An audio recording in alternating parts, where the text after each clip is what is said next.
Bismillahirrahmanirrahim. Alhamdulillahi rabbil alamin. Wassalatu wassalamu ala rasuli rabbil alamin. Nabiyyina wa habibina wa qudwatina Muhammad ibn Abdullah wa ala alihi wa sahbihi wa man sar ala nahjihi wa ihtada bihadihi wa istanna bisunnati ila yaumiddin, amma ba'du. Yang dihormati Al-Fadhil Tuan Imam Masjid Mukim Cekok, sekaligus menjadi moderator, semua ahli kuasa masjid, muslimin dan muslimat, para jemaah sekalian, Assalamualaikum warahmatullahi wabarakatuh. Alhamdulillah, syukur kita kepada Allah Azza wa Jalla kerana pada malam ini 28 Ogos 2022 sekali lagi kita dapat bersama dalam majlis ilmu di masjid kita ini. Kita kata Alhamdulillah. Memandangkan sekarang ini dipanggil mood merdeka. Tidak mood merdeka kita ni. Merdeka yang ke berapa dah kita? Tak apa, akhilah juga, jangan akhilah. 65 dah kita ni. Merdeka yang ke-65 dah kita ni, Alhamdulillah. Sebab itulah kita kata kita kena syukur kepada Allah SWT dengan nikmat merdeka ini.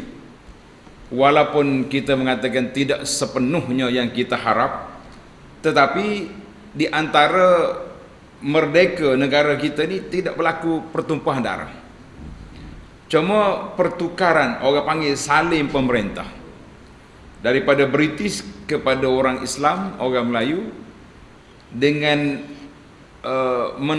dengan terpaksa menerima undang-undang yang ditinggalkan oleh British, oleh penjajah. Itulah cuma dia tinggal undang-undang pun atas kita sebenarnya. Kita lah sepatut tukar. Kita tahu dah undang-undang ni hak orang putih. Undang-undang ini tidak bercanggah dengan syariat Islam. Tapi apa boleh buat? Kita juga mendukung undang-undang yang sama. Apabila mari undang-undang yang kita rasa selesa, kita ambil. Bila tak selesa, kita pun jadi susah hati. Jadi yang betul-betul tak selesa yang kita nampaknya para jemaah sekalian, iaitulah kemerdekaan kita dari sudut nak melaksanakan, mendaulatkan undang-undang Islam itu tidak berjaya. Tidak dinafikan banyak undang-undang yang diterima, macam bab pusaka, bab nikah kahwin, bab zakat, bab pembinaan masjid. Tak ada masalah, itu kita boleh terima. Tapi ada lagi perkara-perkara yang bercanggah dengan syariat, yang tidak diberi keutamaan ataupun tidak dipinda mengikut syariat Islam, maka itu adalah tanggungjawab orang-orang yang terdahulu. Bagi kitanya, kita terpaksa kena ubah pemikiran kita daripada penjajahan. Para jemaah sekalian, kita kena ingat satu jenis penjajahan, nama dia Al-Ghazwul Fikri. Kalau dulu penjajah mari dengan senjata, tapi bila dia tengok habis senjata dan dia pun letih dah duduk perang sana sini, ada tempat yang dia menang, ada tempat yang dia kalah.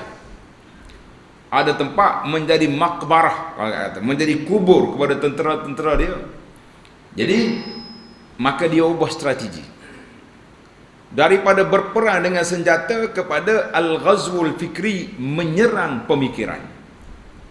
Nampaknya cara yang kedua ni lebih berjaya, sebab orang tak menentang, orang tempatan tidak menentang penjajahan pemikiran, bahkan menjadi satu kebanggaan pula.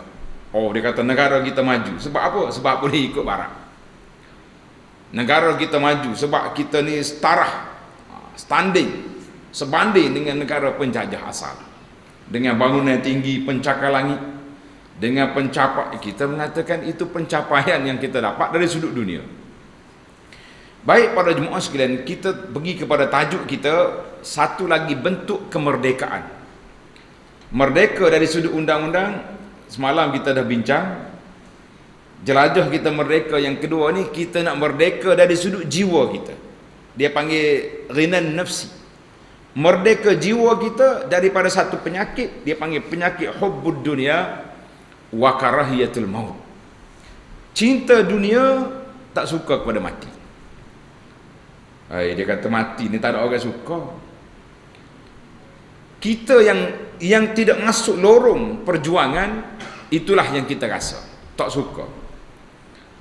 Tapi kalau kita baca sirah para sahabat Nabi radhiyallahu anhum, beberapa orang sahabat yang telah mengisytiharkan, inni la ajidu rihal jannati min duni Uhud. Dia kata, aku sekarang ni sedang mencium bau syurga di tepi bukit Uhud. Tuan-tuan dan puan-puan, orang yang cium bau syurga, agak-agak dia tak nak mati ke tak siap mati? Dia tak takut dah mati. Sebab kematian itulah yang dia dapat bertemu dengan Allah dengan masa yang terdekat. Dan banyak lagi lah kalau kita baca dalam sejarah perjuangan umat ini, bagaimana orang-orang yang merasai kemanisan iman, kemanisan perjuangan, dia tidak akan takut pada mati. Kita hari ini pun tidak takut. Cuma kalau kita tanya kenapa tak mau mati lagi tu, sebab persiapan tak cukup. Betul ke tak? Tu ya jawapannya. Tanya bila-bila apa? Bila nak cukup? Siapa dia boleh jawab ni? Agak-agak bila cukup? Orang boleh jawab mana kira bisa ni. Bila cukup? Tak cukup masak semua dah. Tak agak cukup. Tak ada tu, tak ada. Agak-agak tahu lepas. Kalau mati tahu lepas, agak ada ke tidak? Tak ada juga. Hak adanya bila? Iza ja'a ahadul maut, iza ja'al malakul maut, bila malaikat maut mari, dah ke tak ada, pakat dah. Maka para jemaah sekalian, inilah yang kita bincangkan. Salah satu daripada penyakit dipanggil amradul qulub. Penyakit yang melanda hati manusia ni berpunca daripada mana? Daripada kita cinta kepada dunia. Maka Allah Ta'ala sebut dalam Al-Quranul Karim, dalam suratul Luqman ayat 33, inna wa'dallahi haqq fala taghurrannakumul hayatud dunya wala yaghurrannakum billahil gharur. Inna wa'dallahi haqq, janji Allah Ta'ala benar. Janji apa? Semua yang Tuhan janji betul berlaku. Setiap orang makhluk yang bernyawa akan mati. Kita akan mati. Cuma masa tak tahu. Apa lagi yang Tuhan janji? Nak beri kemenangan kepada umat ini, beri kemenangan. Tempoh kemenangan Allah Ta'ala yang maha mengetahui. Maka Tuhan kata, fala taghurrannakumul hayatud dunya, janganlah kamu terpedaya dengan kehidupan dunia. Habis kita nak hidup mana? Wala yaghurrannakum billahil gharur, dan jangan pula kamu terpedaya dengan perangkat syaitan. Syaitan duk mari, syaitan ni dia bijak. Dia pergi tempat ahli maksiat, dia kata apa? Allah, awak ni muda lagi, baru umur 50 tahun. Tidak, mula hayah ni mati umur 80. Cep dia satu hari. Mari 80. Allah Ta'ala ke maha pengampun. Sekarang ni pula dia panggil zaman tular. Bila mati orang-orang hebat-hebat, artis, orang itu semua pakai waktu bik, mayat senyum. Nampak orang pergi mayat-mayat pun ramai nak. Ada waktu bik cahaya di kubur pun ada. Maka dia kata Allah Ta'ala maha pengampun, walaupun dia ni gini-gini orang, tapi mereka ni dia punya main yang menyebabkan ahli maksiat makin selesa. Kita pun tak kata kita mengharapkan semua kita ni mati dengan husnul khatimah. Doa kita setiap masa, setiap waktu. Tok Imam kita baca Allah makhtim lana bi husnul khatimah. Ya Allah, mati kita dengan husnul khatimah. Tetapi tak boleh kita terpedaya. Dia panggil dalam bahasa kitab dosa besar al-amnu mil makrillah. Kita rasa aman daripada apa yang disusun oleh Allah Azza wa Jalla. Kita rasa kita selesa, tak ada masalah. Mak ayah kita panjang umur. Kalau setakat umur kita ni baru separuh abad, boleh lagi buat maksiat. Kita kata itulah orang yang terpedaya. Maka ayat ini Tuhan kata, la taghurrannakumul hayatud dunya, jangan terpengaruh kamu dengan kehidupan dunia. Jadi kita sekarang ni perangkat dunia tu kuat. Syekh Abdul Qadir Mandili rahimahullah ta'ala dalam kitab dia Penawar Bagi Hati, menarik tuan-tuan. Dia definisi kepada kita apakah makna dunia, apa dia makna akhirat. Kita ni kadang-kadang kita cakap sama kita dah, cakap projek tu projek. Dunia belaka tu. Betul ke lah gitu? Mari kita semak definisi dunia. Kita nak merdeka daripada dunia ni, merdeka dunia mana yang kita tak nak? Kata Syekh, maksud keduniaan. Apa dia dunia itu? Hendaklah kamu mengetahui. Kita guna bahasa dia lah sedap-sedap. Hendaklah kamu mengetahui bahawasanya yang dimaksudkan dengan keduniaan itu adalah setiap perkara yang ada di muka bumi ini daripada setiap keseronokan yang diingini oleh nafsu dengan penuh ketamakan terhadap harta dan kemegahan. Nampak dah tu? Jadi setiap benda yang seronok, nafsu suka, walaupun bercanggah dengan syariat, kita pun tamak, rasa minat, rasa semangat, dengan penuh semangat, dengan kemegahan, maka itu nama dia dunia. Atau definisi yang lebih ringkas dia kata, setiap perkara yang tidak memberi manfaat selepas kematian kamu, maka itu nama dunia. Jadi kita ambil satu sudut, kita duduk atas dunia ni, apa benda yang tak bermanfaat ke akhirat kita? Apa dia? Banyak Ustaz. Makan memberi manfaat ke tidak? Makan. Bui ke tak? Kalau bui royak. Kahwin? Ada kah hati? Mana tu nak? Ni laju lah. Kahwin manfaat juga. Anak pinak. Maknanya apabila kita betulkan channel penggunaan dunia tu, dia jadi ke akhirat. Tengok, dan perkara akhirat itu. Menarik kita ngaji kitab sedap. Dan perkara akhirat itu ialah setiap perkara yang memberi manfaat selepas daripada kematian, sekalipun perkara tersebut berada dalam dunia ini. Kita ni duduk atas dunia, tak mungkin kita lari. Kalau masuk dari kubur, itu dia panggil alam barzakh. Kita ni ada 3 alam. Dunia, barzakh. Barzakh ni alam pemisah. Dia tidak dunia, bukan akhirat. Tak lagi. Akhirat lepas pada berlakunya tiupan serunan sengkakala tu baru jadi akhirat. Dia panggil alam barzakh. Cuma kita ni duduk akhir zaman ni kita tak tahu hak mana lebih lama kita duduk, atas dunia ke di alam pemisah. Maka orang yang masuk alam barzakh, dia nampak dah ke akhirat nak gimana, dengan tanda-tanda yang baik. Dia tanda orang yang baik ni, kita banyaklah berdoa kepada Allah SWT, Allah makhtim lana bi husnul khatimah. Minta Allah Ta'ala beri kepada kita pengakhiran yang baik. Bila kita nak mati, dia panggil sa'atul ihtidar. Saat malaikat mari, malakul maut mari, dia tak mari seorang dia yang malaikat. Malaikat ni kita panggil seorang ke lagu mana? Cikgu tanya cikgu. Malaikat orang panggil ke seorang? Kau malaikat, satu malaikat. Payah juga nak kata. Kalau setan, seekor. Kalau jin, seekor jin. Malaikat, nak kata seorang, satu orang ke seorang tu satu jenis, dia panggil jenama, maknanya angka bilangan. Kita tahu ni cikgu-cikgu kat mana dia boleh bahas ke mana. Tak apa, kita bincang. Kita kata seorang malaikat, satu malaikat. Malaikat maut dia tak mari seorang dia. Dia mari dengan tim dia. Bagi orang yang soleh, Allahumma ja'alna minas salihin. Ya Allah, jadi kita ni orang soleh.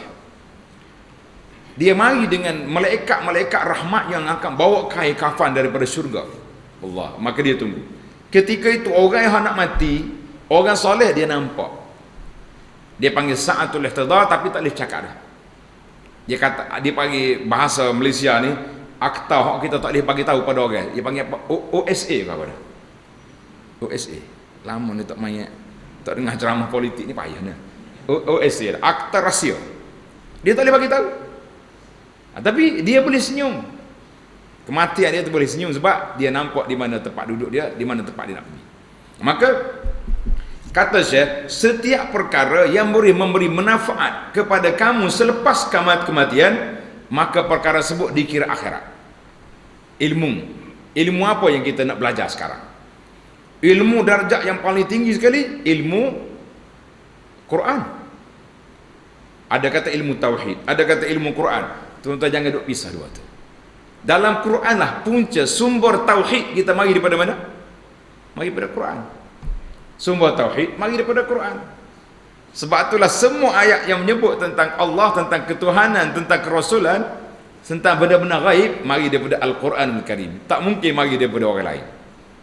Maka ilmu yang paling tinggi, yang paling besar sekali kita akan belajar, dia panggil ilmu Al-Quranul Karim.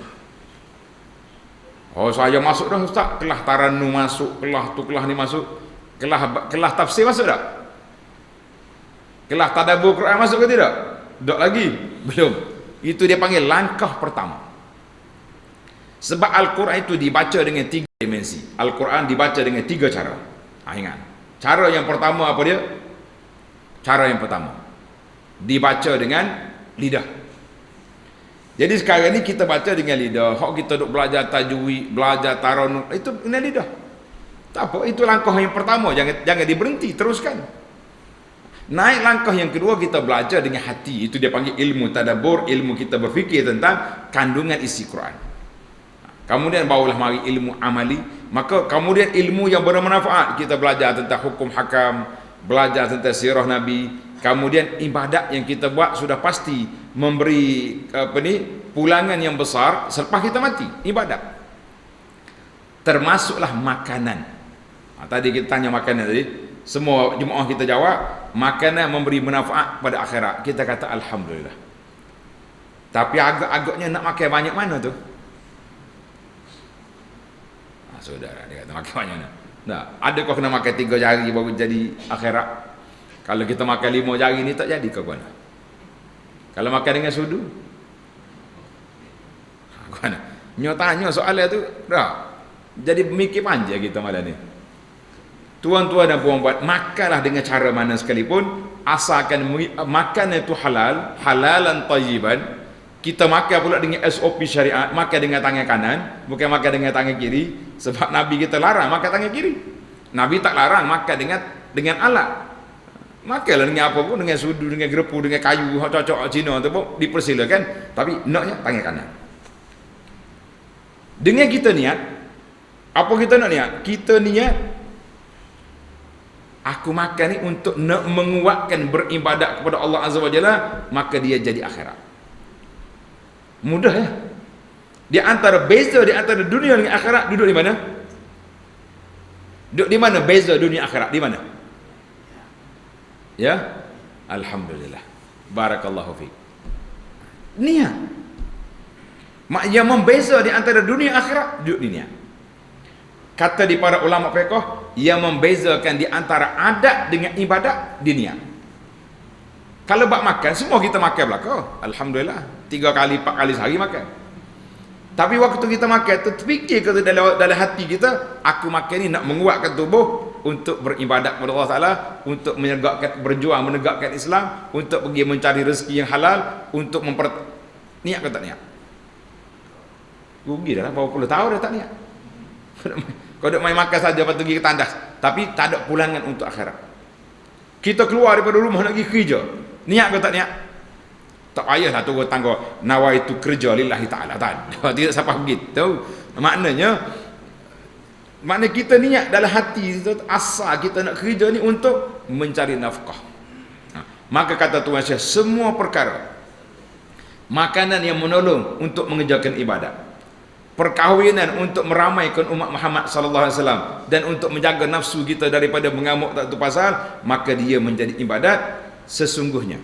Kata Tuan Syekh, suka terhadap kedunia itu adalah satu sifat yang ditercela pada syarak, dan ianya merupakan punca bagi setiap kesalahan, sebagaimana kata di Allah Ta'ala sebut dalam Quran, fa'amma man tagha wa atharal hayatad dunya fa innal jahima hiyal ma'wa.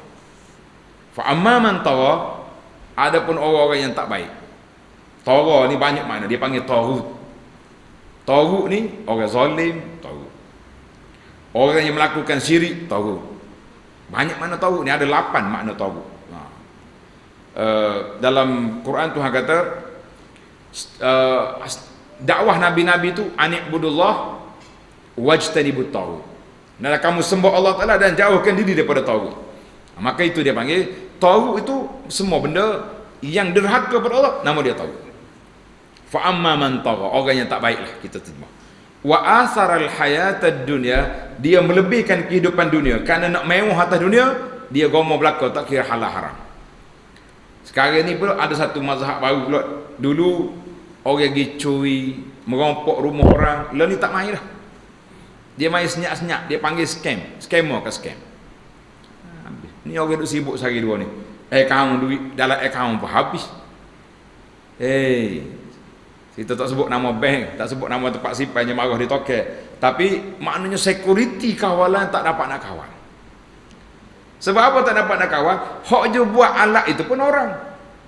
Hak je pecah akaun orang lain pun orang juga. Maknanya orang bijak belakang lah ni.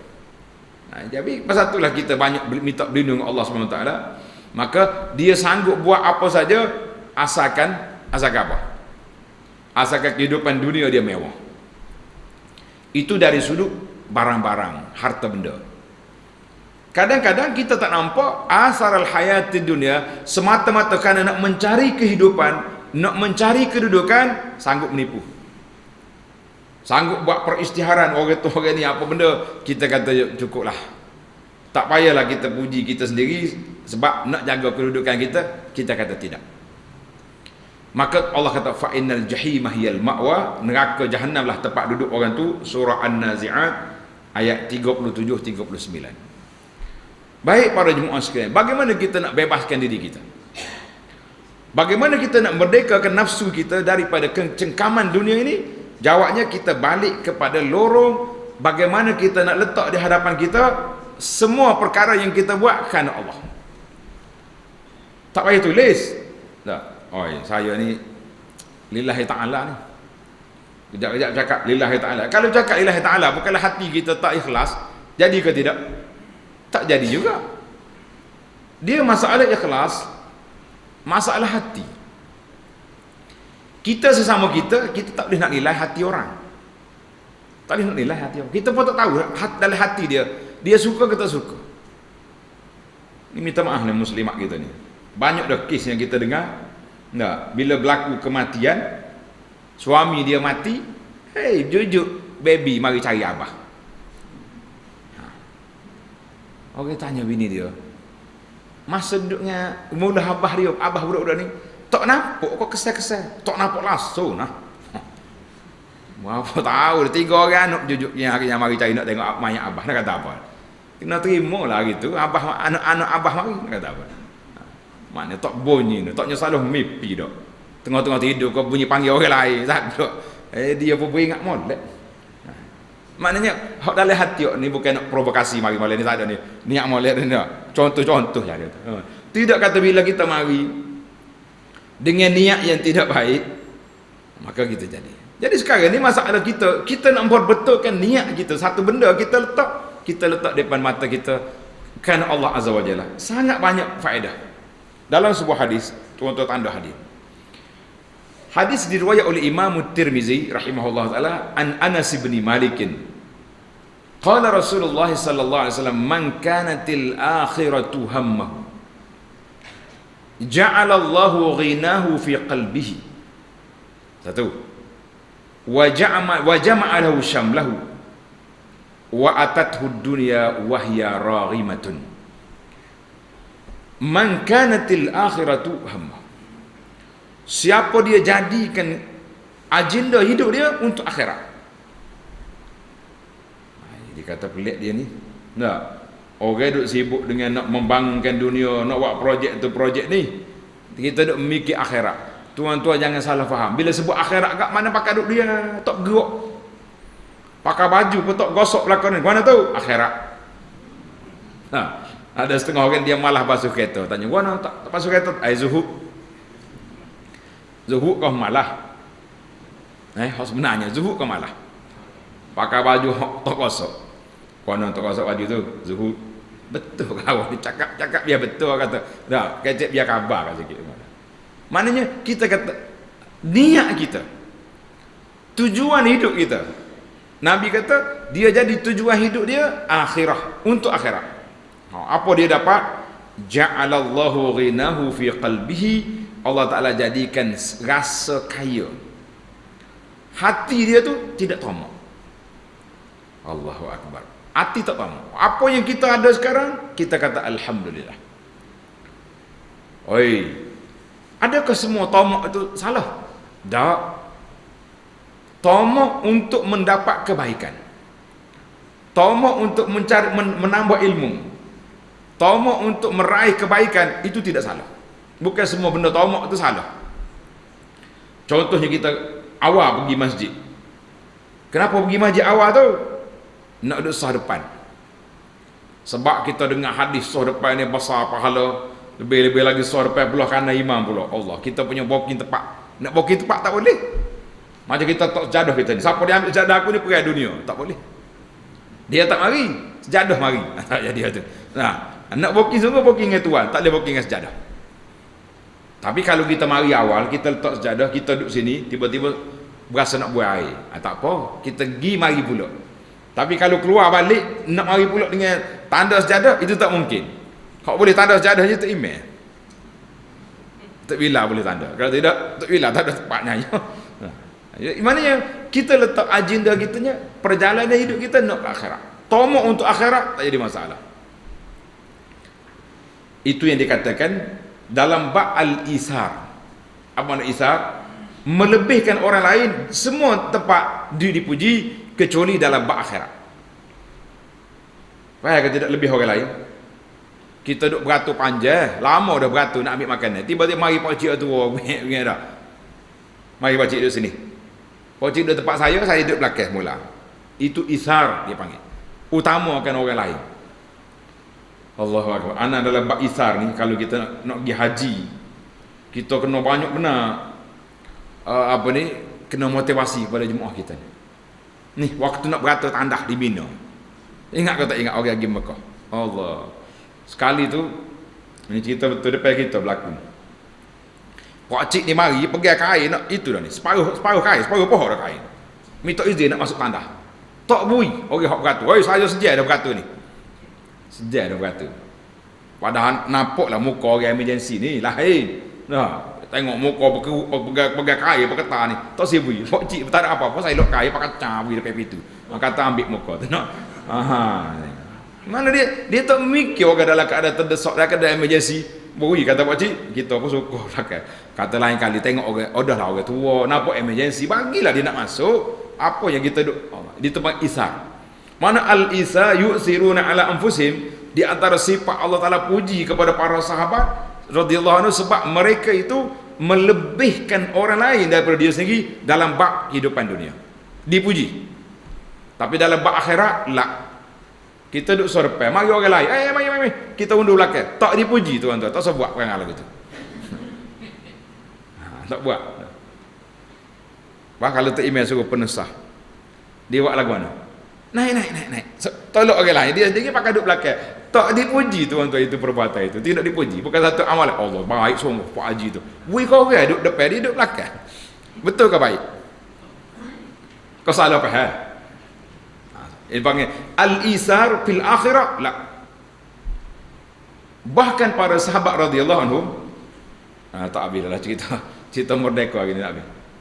Nabi ni dia punya kaedah, dia akan bagi ikut alik kanan. Siapa duduk belah kanan dia, orang itu dapat. Ini sunnah. Kita pun kalau kita nak bagi benda-benda ke orang, kita mula alik kanan dulu.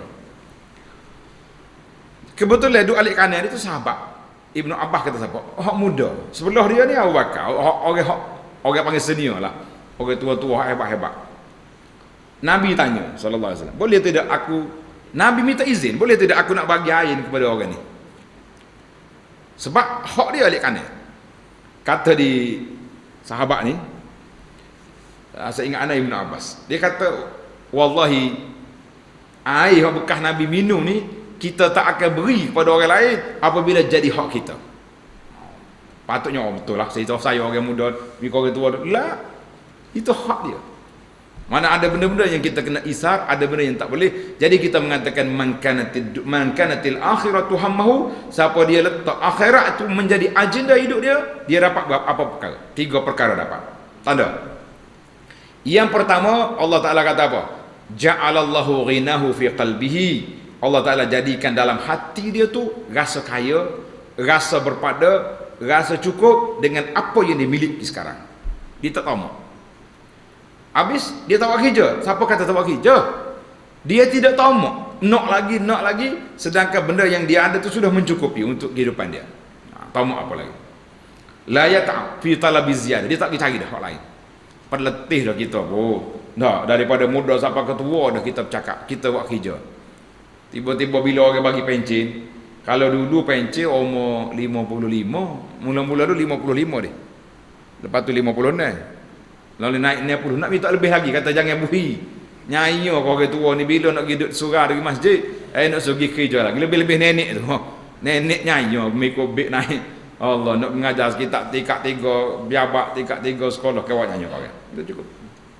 Pencen.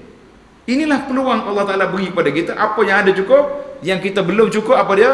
Nak menuntut ilmu, menambahkan kepahaman, menambahkan ilmu Quran. Itu yang kita ada.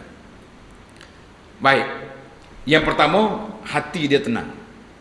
Yang kedua, wa jama'a lahu syamlahu. Allah Ta'ala akan kumpulkan segala perkara yang baik-baik dia beri kepada kita. Ai umuruhu mutafarriqah. Kita nak apa, kita rasa nak Tuhan bagi mudah jalan kepada kita.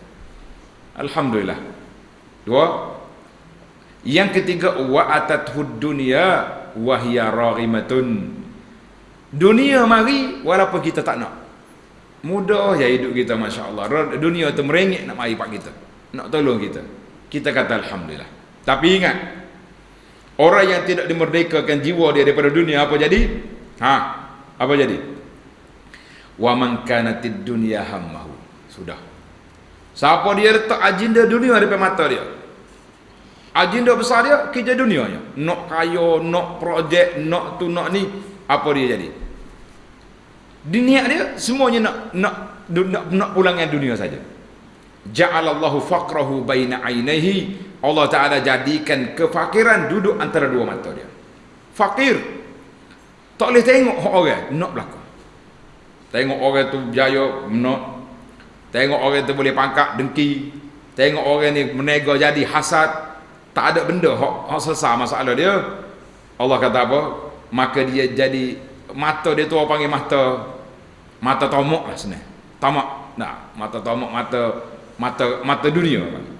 Wa farraqa alaihi syamlahu, dan Allah Ta'ala pisahkan segala kehendak-kehendak dia tu tak jadi belaka. Hak ni tak jadi, buat sini tak jadi. Walam ya'tihi minad dunya illa ma qaddara lahu. Dunia pun tak mari kecuali setakat mana yang telah ditetapkan oleh Allah Azza wa Jalla. Jadi para jemaah sekalian, bila kita sebut tentang bagaimana kita nak merdeka jiwa, bagaimana jiwa kita nak merdeka, bagaimana jiwa kita nak bebas daripada cengkaman dunia, inilah yang perlu kita kena belajar. Kitab-kitab yang disebut sebagai kitab akhlak ataupun kitab tasawuf yang kita belajar ini. Tapi hari ini Allahul Musta'an, belajar kitab tasawuf, nah, depan kitab tasawuf, tapi mulut penceramah itu duduk kata kau orang. Allah tu letih. Allahu Akbar. Anha, ada sekali orang maklum kita, kalau sebut ni Tok Imam Kenan, dia kata, Ustaz, semalam kita ngaji tasawuf. Kata alhamdulillah. Tapi pasal apa Tok Syekh tu banyak duk kutuk orang tu, kutuk orang ni? Kata nama dia tasawuf moden. Orang mengaji tasawuf ni maknanya orang yang nak mendekatkan diri kepada Allah Azza wa Jalla. Orang ni lidah dia tak akan sentuh peribadi orang, tak akan sentuh hak orang, sebab dia tahu itu dosa yang dia akan berat pada akhirat. Ada seorang Tok Syekh, orang jumpa dia, Syekh, aku nak mari tanya hal orang ni.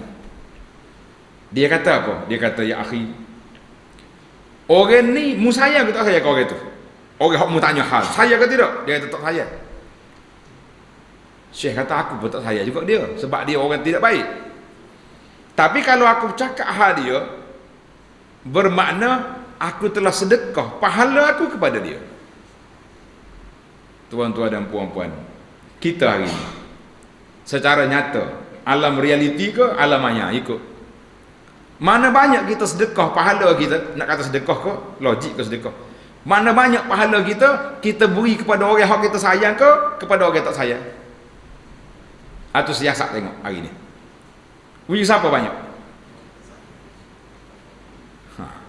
Ayuh kita berapa kali kita minta ampun untuk ayuh hari ni? Rabbil firli wali daya. Berapa kali dah daripada pagi tadi sampai kali ni? Berapa kali? Jawab senyap-senyap dalam hati. Duk lagi ustaz Duk agak kau amih untuk email. Kalau untuk email sebut tak sebut. Tapi orang lain hak kita tak suka, berapa ramai dah kita pancung hari ni. Ini masalah kita. Sebab itulah kalau kita nak belajar ilmu akhlak, ia disebut dengan nama ilmu tasawuf, sebab kita nak buang kecintaan dunia adalah hati kita. Tapi kita tengok ahli-ahli tasawuf hari ni pelik-pelik. Pelik. Dia tidak kata ilmu yang kita belajar tu ilmu yang memberi manfaat kepada kita lebih daripada ilmu mencipta kedudukan, mencipta keadaan, maka kita mengatakan itu satu baik. Maka dalam sebuah hadis ini riwayat Bukhari daripada Abi Hurairah radhiyallahu anhu, qala Nabi sallallahu alaihi wasallam, laisal ghina an kasratil arad. Nabi kata bukanlah orang kaya tu banyak harta. Walakinnal ghina ghinan nafs. Tapi orang kaya tu kaya jiwa. Jiwa dia kaya. Orang miskin, ana cerita nak pergi beri bantuan ke orang kampung. Dia tahu kita nak pergi hantar barang-barang rumah dia, nak pergi beras ke, nak pergi makanan-makanan lah. Dia panggil istilah sekarang ni bank makanan. Nah, bank makan. Banyak kan masjid buat bank makanan tu. Okay, dia tahu kita nak pergi hantar makanan rumah dia, rumah orang miskin. Dia siap dah tepi tangga dia tu. Dia tebal pisau, dia letak. Ustaz mari ngomong dia lah. Kita beri beras dia beri pisau habis punggu kereta. Kita kata agaknya banyak hak dia pada hak kita. Jangan main. Orang miskin jiwa kaya. Allahu akbar. Kalau kita pergi tak ada. Kalau kena ke musim duit hak mahal sekali. Berapa nama duit hak mahal sekali ni? Takar panjang, kunyit, sebutlah gapo. Kalau ada pokok dia free yang itu, tak sedap mikir. Kita kata itulah dipanggil ghinan nafsi, orang kaya jiwa. Jadi bagaimana kita nak supaya jiwa kita kaya? Maka di sini kita perlu bebaskan kongkongan nafsu kepada jiwa kita, sebab kita tahu setiap benda yang kita beri, kalau kita letak di atas nama Allah Azza wa Jalla, kerana Allah semuanya berpulangan, kita akan dapat pahala yang begitu banyak. Kita berjalan lagi tolong orang, kita berjalan lagi menyukakan hati orang, kan? Berapa banyak kita dapat? Semua diberi pahala oleh Allah Azza wa Jalla. Maka kerana itulah para jemaah sekalian, kita kena kenal dunia baru kita boleh bebaskan diri daripada dia. Tapi kalau tak kenal dunia, dia duduk di mana? Maka ahli fikir, para ulama mengatakan, menarik, dia panggil analogi, bandingan yang cukup mudah. Dia kata kapal duduk atas laut, atas air, tidak berbahaya. Kalau kapal tak duduk atas air, kapal berapa orang panggil tu? Kapal cabai 3, tak? Tempat rock yang bau, duduk museum, tu kapal pameran. Tapi kalau kapal sungguh, tempat dia duduk mana? Atas air. Tidak bahaya. Tetapi apabila air masuk dalam kapal, bahaya ke tidak? Sekarang ni kita duduk atas dunia, bahaya ke tak bahaya? Kita duduk atas dunia, bahaya ke tidak? Bahaya? Tak bahaya. Tapi kalau dunia duduk atas kita, kau bayar lah tak? Dunia atas kepala kita, kau bayar. Maka para jemaah sekalian, di sini kita perlu menggunakan. Kita duduk atas dunia sebab apa? Sebagaimana kata ad-dunya mazra'atun lil akhirah. Dunia ni jambatan ke akhirat. Siapa dia buat jambatan besi, jambatan kukuh, jambatan gatul, yang pentingnya kita boleh naik atas tu kuat. Masya Allah, di akhirat kita banyak pahala, kita akan menerima pulangan yang begitu besar. Tak boleh lagi. Masa itulah pintu kebajikan Allah Ta'ala buka pelbagai pintu. Sebagaimana kata Imam Malik rahimahullah ta'ala, tulis kata-kata Malik ni. Imam Malik kata, Inna Allah qasamal a'mal kama qasamal arzak. Allah Ta'ala bagi amalan kita ni seperti dia bagi rezeki. Rezeki kita ni serupa ke, sama ke tak sama? Rezeki sama ke tak? Tak sama. Ada orang melalui guru pendidikan, ada orang pergi ke laut, ada orang naik bukit, ada orang bukan pergi ke laut, duduk tengah laut ni, berbulan-bulan atas laut. Ada orang duduk mengembara ke macam-macam dunia ni, duduk atas langit ni, jaga kapal terbang, duduk atas langit. Ada duduk atas dalam bumi, ada hak menyakur. Rezeki tak sama. Demikian juga amalan kita kadang-kadang tak sama. Amalan fardu kena sama. Kalau tak sama itu tak jadi. Amalan yang kita bekal besar lagi ke akhirat daripada amalan fardu tidak sama. Ada orang Allah Taala buka kepada dia pintu solat. Oh, dia ni kalau bak semaya, kita tengok dia semaya sama. Ada je di masjid, masya-Allah. Tapi kalau lalu tabur derma depan dia, senyum sama. Orang tanya, "Mana kat pakcik senyum ke tabur?" Senyum pas sedekah dah. Apa nak agak dah.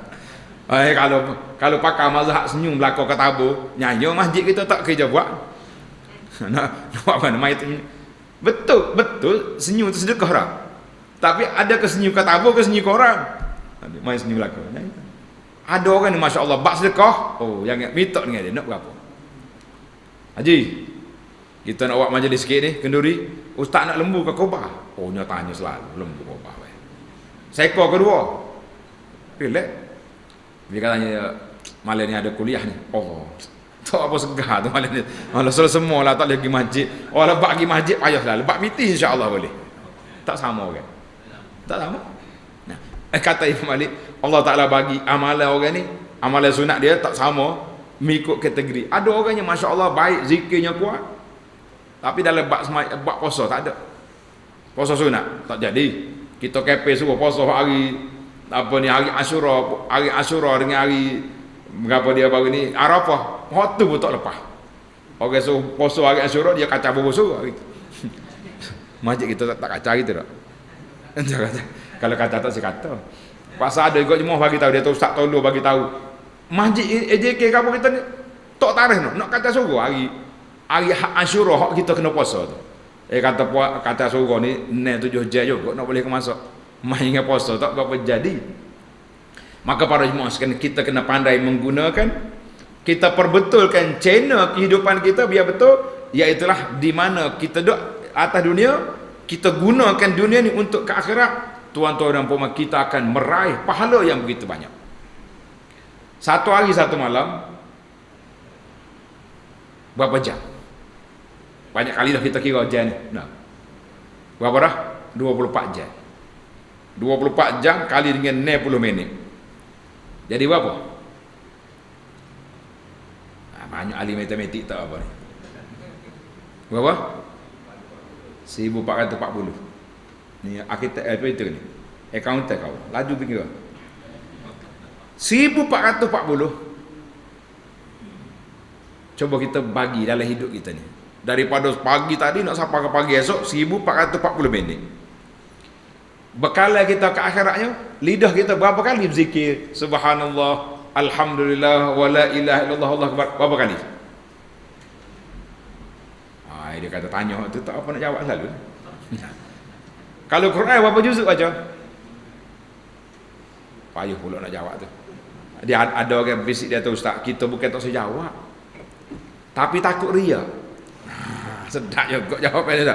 Dia kata kita bukan tak nak jawab, tapi kita takut ria, takut ria. Kita kata kalau takut ria jangan jawab. Yang saya bimbangnya takut tak ada.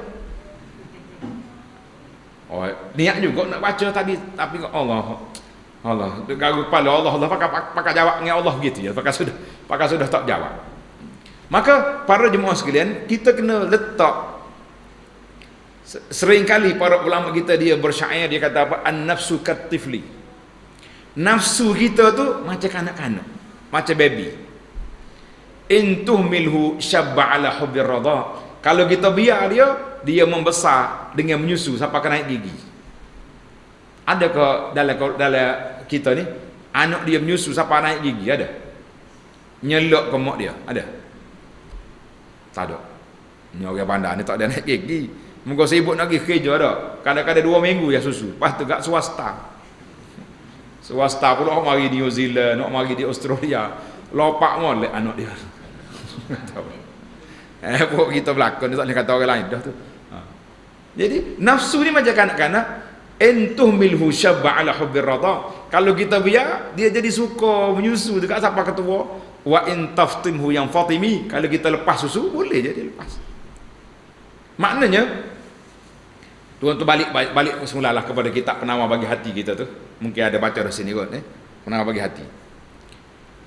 Itulah di antara Syekh Al-Mandili rahimahullah taala dalam bab masalah kita nak bebaskan diri daripada dunia ni, kitab penawar ni bagi anak cukup dah zaman kita ini. Tak suruh cari hok kepala pelik-pelik, tak jumpa lagu. Anda ingat lagi arwah ayah kita dia bergurau dulu. Bila khatam kitab tasawuf hok besar ni, besar kitab tu banyak nak boleh khatam. Bila khatam ada orang tanya, dia kata, "Tok Guru, kita ni naik martabat mana dah?" Ni nak naik martabat juga mengaji. Tak, mengaji martabat tu akabat macam-macam dalam kitab tasawuf. Mula ayah ni dia tengok. Dia kata puak-puakmu ni boleh makan martabat. Allah, dia kata kecil hati tu Guru jawab gitu. Kita tanya martabat mana lagi, tanya jawab makan martabat. Dia kata daripada mula mari ngaji, aku tengok semaya sunat 2 rakaat tak tambah-tambah. Duk buat tangga masjid tu tak tambah-tambah. Duk perlu berkeluk asap rokok tak berhenti-henti. Dia tapak siapa kota kita ngaji tasawuf habis kita tak berhenti lagi merokok. Dia kata pada makan martabat ya, Pak. Kena ke tak kena? Di mana? Belajar bab warak ni kat Allahu Akbar. Seorang ulama tabi'in nama dia Ibnu Sirin. Ibnu Sirin rahimahullah taala dia panggil ayatun fil warak. Ulama yang penulis tentang sejarah hidup ulama ni, dia kata Ibnu Sirin ni ayatun fil warak, seorang yang sangat warak tapi di akhir hidup dia masuk penjara. Ni tak ada kena-mena dengan penjara hak ada sibuk-sibuk sehari dua ni, tak ada kena.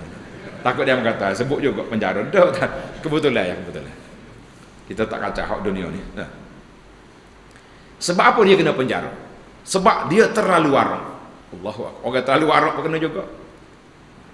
Dia warak tapi dia bernega. Di akhir hayat dia berniaga minyak, zait. Minyak yang dia tempah tu ada masalah. Yang menyebabkan dia tak berani nak jual. Takut dosa. Orang warak, kalau orang lain masalah apa jual. Nah, tepek stiker molek ke pakai jadi. Kalau jual minyak zaitun kat Palestin belaka mari. Kata Palestin tu kawasan mana Palestin, Masjid Aqsa. Sedap ayat dia Masjid Aqsa semacam tak lakukan. Rupa-rupanya bila dia tak dapat jual minyak, dia berhutang dan dia dituduh muflis. Bila orang tanya dia kata, "Syekh, pasal apa mu ni kena muflis ni?" Dia kata, "Tazakkartu. Aku teringat 30 tahun dulu. 30 tahun dulu aku terkata kepada orang yang muflis. Orang yang kain putih ni tuan-tuan, kena nila setitik pun nampak. Nah, lalak mari tinggal pun nampak tarik lalak. Kita hak baju hitam ni kat Allahu Akbar, cuah cak pun tak berasa." Faham maksud dia? Mana orang hati bersih, orang warak, dosa 30 tahun. Dia kata ya muflis kepada satu orang, Allah balas pada dia masuk jadi muflis, duduk dalam penjara dengan sebab kata-kata itu. Subhanallah. Asirul qaul. Sebab itulah dia kata kita ni, ulama dia kata innal bala'a muwakkalun bil mantiqi. Bala mari kepada kita ni kadang-kadang mari daripada kata-kata kita. Mari daripada ucapan kita, itulah bala yang Allah Taala uji. Sebab itu kita lah, kalau anak kita nakal setara mana pun tuan-tuan, janganlah keluar kata-kata yang tidak baik. Pasal budak tak pakai hijau, budak hotok, tak jangan kata.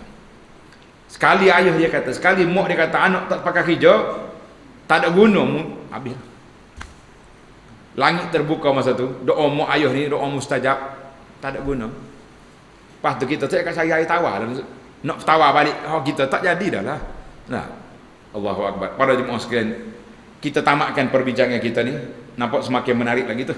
Nah, tapi ilmu hati ni tak usah cakap banyak. Yang pentingnya bagaimana kita nak muhasabatun nafsi. Imam Nawawi rahimahullah taala dia letak di awal kitab dia Riyadhus Salihin satu syair, ada 3 baris syair ni. Syair ni anda ingat ni, anda hafal zaman budak lagi ni. Allah. Zaman kita ni Allah irham orang tua kita dulu. Dia suruh hafal syair-syair ni. Lepas tu kan dia suruh bangun ceramah 10 minit. Dia latih kecil lagi. Rahmatullahi alaih. Imam Nawawi bawa syair ni dalam kitab dia Riyadhus Salihin. Dia tak ada sebab pada sahabat-sahabat, boleh jadi kata daripada hak dia sendiri. Dia kata inna lillahi ibadan futana tarakud dunya wa khaful fitana nazaru fiha falamma alimu annaha laysat lihayyin watana ja'aluha lujjatan wattakhazu salihal a'mali fiha sufuna. Sedap dengar kata.